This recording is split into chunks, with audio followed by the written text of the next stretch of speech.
Hello, welcome student. We will understand next topic from the chapter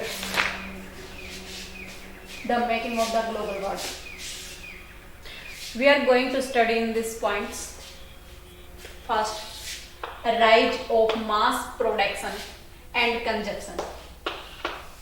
बेटा इस last chapter में last video में हमने स्टडी की थी कि ग्लोबल वार्ड यानी कि connectivity to each one country to another country are called a globalisation. उसी को हम ग्लोबलाइजेशन या ग्लोबल वार्ड बोल सकते हैं. तो इसमें हमारे इंडिया का क्या रोल था या फॉरेन कंट्री का, यूरोपियन का क्या रोल था, उन सभी की स्टडी हमने की है. कि फर्स्ट वर्ल्ड वॉर के समय जो दो ब्लॉक थे उसके अंदर स्ट्रगल हुआ था, वो स्ट्रगल भी ग्लोबलाइजेशन के कारण ही हुआ था. और उसके बाद में अमेरिका एक पावरफुल कंट्री के रूप में आ गया था और ब्रिटेन इट मीन्स से ब्रिटिश ईस्ट इंडिया कंपनी जो इंडिया में थी वो डिक्लाइन हो गई थी, उसका ट्रेड डिक्लाइन हो गया था. It's okay. उन सभी की स्टडी हमने लास्ट क्लास में स्टडी की थी, उन सभी पॉइंट्स पे. अभी हम नेक्स्ट पॉइंट की स्टडी कर रहे हैं, rise of mass production. Mass production यानी कि हाई अमाउंट ऑफ प्रोडक्शन, ज्यादा प्रोडक्शन. तो मास प्रोडक्शन और कंजप्शन के लिए कैसे प्रयास किया, यहाँ हम डायरेक्ट रूप से इंडस्ट्रीज प्रोडक्ट से लगाएंगे. तो और उसके बाद में उसकी प्रोडक्टिविटी का कंजप्शन कैसे होगा वो देखिए. यहाँ इंडिकेट हम करेंगे हेनरी फोर्ड के, जो कार बनाने की फैक्ट्री थी. हेनरी फोर्ड जो एक इंडस्ट्रियलिस्ट हुआ है और उसका कार बनाने की इंडस्ट्रीज थी उसके पास. तो यहाँ उसका मास प्रोडक्ट का पायनियर इसी को हेनरी फोर्ड को ही दिया जाता है, वो ही सबसे अग्रणी था. हेनरी फोर्ड ने क्या किया, हेनरी फोर्ड शिकागो में विजिट करने के लिए गया था. उसने वहां पे देखा एक शेल्टर हाउस को देखा, यानी कि जहां पशुओं को काटा जाता है वो शेल्टर हाउस होता है, जहां उसको मीट तैयार किया जाता है. शेल्टर हाउस में उसने देखा एक असेंबली लाइन है. असेंबली लाइन यानी कि एक सीधी लाइन है और वो बेल्ट चल रही है. उसके पास में जो कैंडिडेट खड़ा है वो अपने अपने हिस्से का मीट लेकर के और वहां से पास आउट हो रहा है. इट मीन्स से वहां सप्लाई इतनी स्पीडली हो रही है और उसके बाद में उसका कंजप्शन भी जल्दी हो रहा है, क्योंकि हर आदमी अपने अपने जो उसका पार्ट था, मीट का हिस्सा था, वो लेकर के जा रहा है. इसी असेंबली लाइन से इंस्पिरेशन लेकर के उसने अपनी कंपनी में कन्वेयर बेल्ट बनाई. कन्वेयर बेल्ट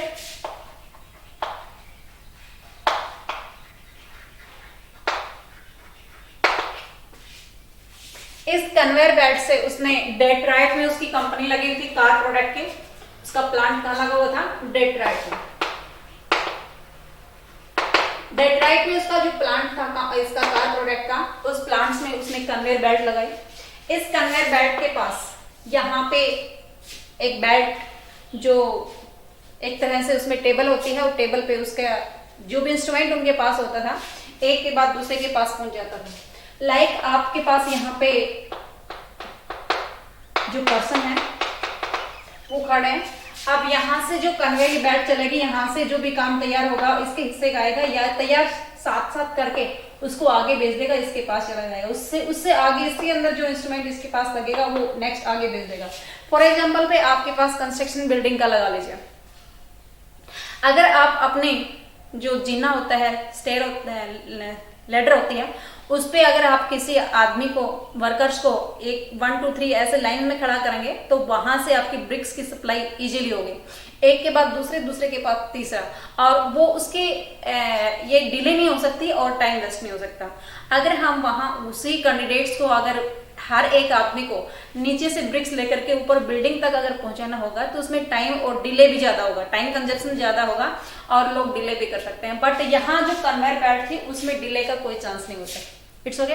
बट इसमें प्रॉब्लम क्या थी कि ये लोग कैसे भी रेस्ट नहीं कर पाते थे. जैसे जैसे इनके पास सामान आता रहता उसको इंस्ट्रूमेंट में सेट करके आगे उसके दूसरे के पास हाथों हाथ उसको भेजना होता था. इसलिए इनके पास प्रॉब्लम थी. Workers did not want to work in this company. वो वहां पे काम करने के लिए वो तैयार नहीं हुए। तो यहाँ हेनरी फोर्ड ने क्या किया, Henry Ford increase their wages, उनकी जो वेजेस थी वो डबल कर दी, पर डे उसकी $5 वेजेस कर दी। और $5 वेजेस होने के बाद वो लोग सारे काम में अपना टाइम कंज्यूम करने लगे, और उसके बाद में हर 3 मिनट के बाद, इंटरवल के बाद एक कार तैयार हो। It's okay.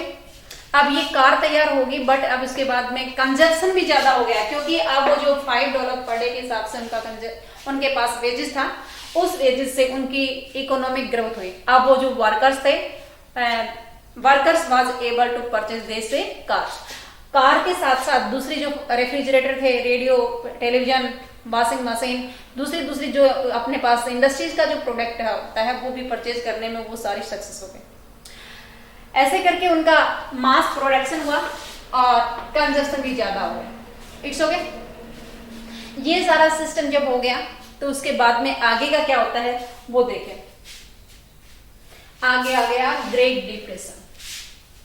अब ये ग्रेट डिप्रेशन क्या होता है? ग्रेट डिप्रेशन यानी कि इकोनॉमिक कंडीशन का डिस्टर्ब होना। लाइक अभी जो टाइम हमारे पास कोरोना वायरस से इफेक्टेड है, ये सारे लोगों का जो काम है वो इफेक्टेड है, उनकी इकोनॉमिक ग्रोथ नहीं हो रही है, अभी डिस्टर्बेंस चल रही है। तो यहाँ पे भी अब कुछ टाइम के बाद में हमारी यहाँ कंट्री में ग्रेट डिप्रेशन का अनाउंसमेंट होने वाला है, यानी कि हमारी कंपनी शटडाउन हो चुकी है और उसकी प्रोडक्टिविटी भी इफेक्ट हो गई है। लोग जो प्रोडक्ट हो रहा है उसको परचेजिंग नहीं कर पा रहे हैं, तो ये ग्रेट डिप्रेशन है। ये ग्रेट डिप्रेशन हमारे पास 1929 में आया। 1929 में जब ग्रेट डिप्रेशन आ गया तो उस टाइम पे प्रोडक्ट डिक्लाइन हो गया। जो प्रोडक्ट वहां पे कंपनी से जो तैयार हो रहा था वो, और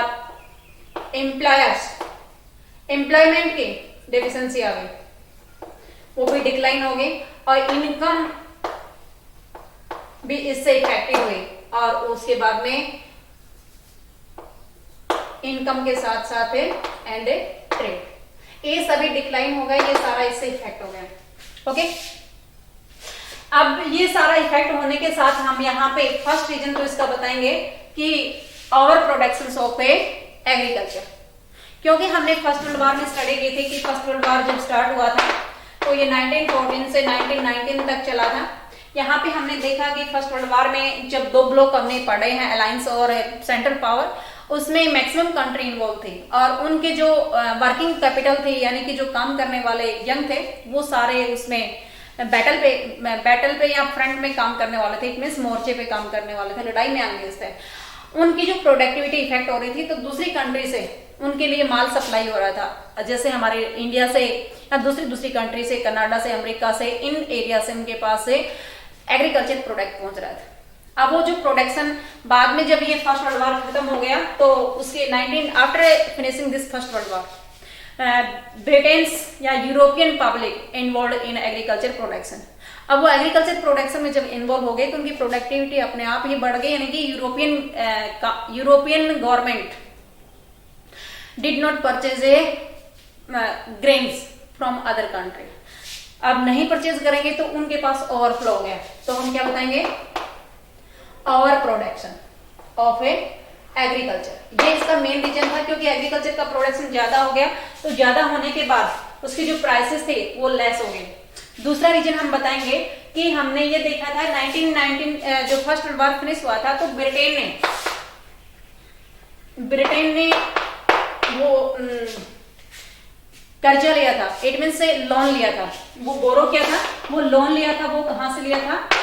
यूएसए से, यूनाइटेड स्टेट ऑफ अमेरिका से लिया था। अब यूएस से जब उसने लोन लिया तो अब सेकंड रीजन ग्रेट डिप्रेशन का क्या आ गया, जब ओवर प्रोडक्शन से इसकी हो गई एग्रीकल्चर की, और उसका ग्रेन का जो प्राइसेस था वो फॉल डाउन हो गया, तो अमेरिकन गवर्नमेंट इससे डर गई, और डरने के बाद उसने जो पैसा इन्वेस्ट किया था, जो पैसा दूसरी कंट्री को बोरो किया था, वो सारा रिकवर करना शुरू कर दिया।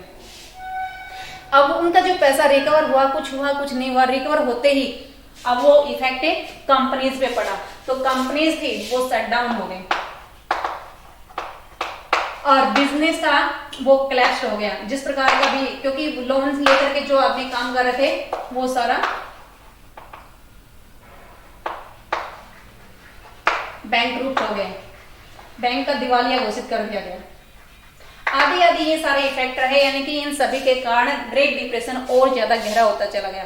ये 1931 तक तो आकर के सबसे ज्यादा टॉप पे पहुंच गया था। ग्रेट डिप्रेशन का सबसे ज्यादा इफेक्ट 1931 में था और वैसे ये फिनिश हुआ था 1934। 1934 तक ये ग्रेट डिप्रेशन चला। It's okay. अब नेक्स्ट पॉइंट पे हम स्टडी करेंगे बेटा इसमें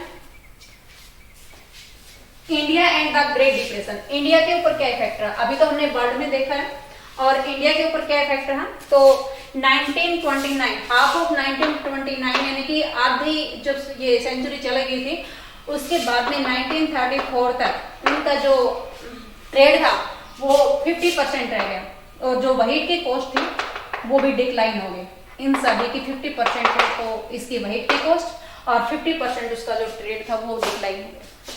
इसके नेक्स्ट जो हमारे पास पीजेंट थे वो डिबेटर हो गए। हमारे पास जूट है जो वेस्ट बंगाल में सबसे ज्यादा प्रोडक्ट होती है, जो हमने पहले स्टडी की थी। और वेस्ट बंगाल के साथ साथ जो बांग्लादेश है उसमें भी, क्योंकि बांग्लादेश से हमारे ही देश का एक हिस्सा पार्ट हुआ करता था, तो वहां से जो प्रोडक्ट होता था जूट, जो ये बैग बनाने के लिए जूट की जो बोरी है, टाट पट्टी है, वो बनाने के लिए यूज होती है, तो उसका भी डिमांड कम हो गई थी। उसमें इन्वेस्टमेंट, इनपुट ज्यादा होती थी, आउटपुट लेस होती थी। इससे जो पीजेंट्स थे वो डेबिट नष्ट हो गए थे, यानी कि कर्जदार हो गए थे, कर्जे में फंस गए थे।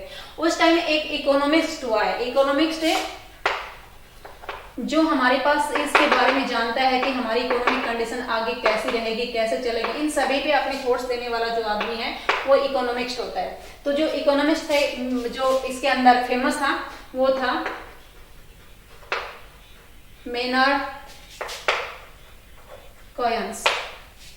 उसने बताया कि इसने इंडिया का जो मेटल था, गोल्ड था, वो इंटरनेशनल मार्केट में काफी एक्सपोर्ट हो गया, क्योंकि दूसरी कंट्री में हमारे पास ग्रेट डिप्रेशन आया तो हमारी प्रोडक्टिविटी इफेक्ट हुई, दूसरी कंट्री की भी प्रोडक्टिविटी, यानी कि हमने जो भी परचेज करने की कोशिश की उसमें हमारा सारा मेटल, गोल्ड जो हमारे पास था, सिल्वर जो था, जो इनकम हमारे पास पहले स्टोर की हुई थी वो सारा कंज्यूम हो गया। और उस मेटल की जो प्रीशियस मेटल था उसी की कंजप्शन के बाद में इंटरनेशनल मार्केट को ऊपर उठने के लिए हेल्प मिली थी। तो इंडियन ने जो प्रीशियस मेटल था उसने इंटरनेशनल मार्केट में, या ये कहें कि ग्रेट डिप्रेशन से विड्रॉ करने के लिए काफी रोल किया था। उसी टाइम पे हमारे पास आम के गांधी ने, मोहनदास करमचंद गांधी, आम के गांधी मोहनदास करमचंद गांधी यानी कि Mahatma Gandhi started to civil disobedient movement. ये सिविल डिसोबीडिएंट क्योंकि हमारे इंडिया की जो ग्रेट डिप्रेशन आया था उसमें ब्रिटिश ईस्ट इंडिया कंपनी ने कोई सपोर्ट नहीं किया था। अब ये जो इस टाइम पे हमारे पास जब हमारी इंडस्ट्रीज की प्रोडक्टिविटी बंद हो रही थी, उसकी डिमांड कम हो रही थी, तो हमारी पब्लिक ने या इंडस्ट्रियलिस्ट ने ब्रिटिश गवर्नमेंट पे फोर्स डाला, ब्रिटिश ईस्ट इंडिया कंपनी पे फोर्स डाला कि वो कस्टम ड्यूटी बढ़ा दें, यानी कि उनके सामान की सप्लाई हमारे पास आता है तो वो ज्यादा इसमें टैक्स लें, इस पर्पज से कि हमारी इंडस्ट्रीज की ग्रोथ हो। ये सारा ग्रेट डिप्रेशन से बाहर निकलने का एक वे था उनका। It's okay.